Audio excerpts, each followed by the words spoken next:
जय हिंद दोस्तों। आज के मेहमान का स्वागत करते हुए और उनका आप लोगों से परिचय कराते हुए मुझे असीम आनंद का अनुभव हो रहा है। मेरे बचपन का दोस्त, जिसके साथ मैंने अपने जीवन के सबसे अनमोल पल गुजारे हैं और हमारी दोस्ती बचपन से ही मजबूत थी और आज भी हमारे बीच में एक गहरा संबंध बना हुआ है। राहुल जी दैनिक समाचार पत्र प्रभात खबर में वरिष्ठ समाचार संपादक हैं और ये मैथिली और हिंदी दोनों में अच्छा लिखते हैं। विभिन्न साहित्य अकादमी में इनका योगदान रहता है। विभिन्न मंच पर ये कविता पढ़ते रहते हैं। तो स्वागत है कुमार राहुल जी का। नमस्कार, मैं कुमार राहुल। मैं धन्यवाद देना चाहता हूँ ऋषिकेश झा का, जिन्होंने मुझे आमंत्रित किया। वो मेरे अच्छे मित्र हैं और कवि कर में सतत लगे रहते हैं। वैसे तो मैं मूल रूप से मैथिली में लेखन करता रहा हूँ, लेकिन कभी कभी आवश्यकता के अनुसार हिंदी में भी अपनी रचनाएं लिख लिया करता हूँ।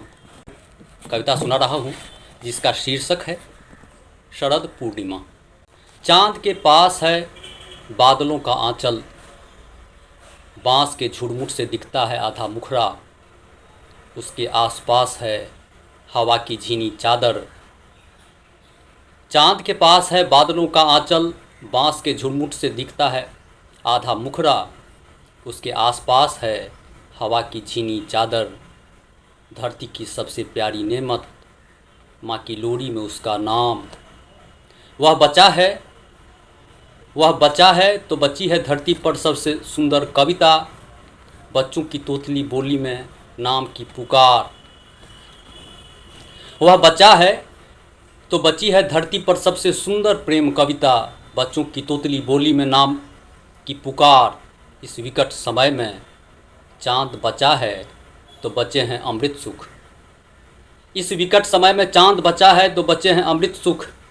कभी कभी ही सही खुलती है खिड़कियाँ और झांकने लगते हैं ईश्वर। चाँद बन जाता है कभी रोटी, कभी मामा, कभी चांदी, कभी रोना, और हवा में हाथ लहराकर हम कह पाते हैं, ओ चाँद नीले आसमान वाले मेरे गांव अब की ज़रूर आना। ओ चाँद नीले आसमान वाले मेरे गांव अब की ज़रूर आना। हम साथ साथ गाएंगे प्रेम गीत, जिससे धरती ऐसे ही हरी चुनर ओढ़े मुस्कुराती रहे। चाँद के पास है बादलों का आंचल, बाँस के झुरमुट में दिखता है आधा मुखड़ा, उसके आसपास है हवा की झीनी चादर। धरती की सबसे प्यारी नेमत, माँ की लोरी में उसका नाम।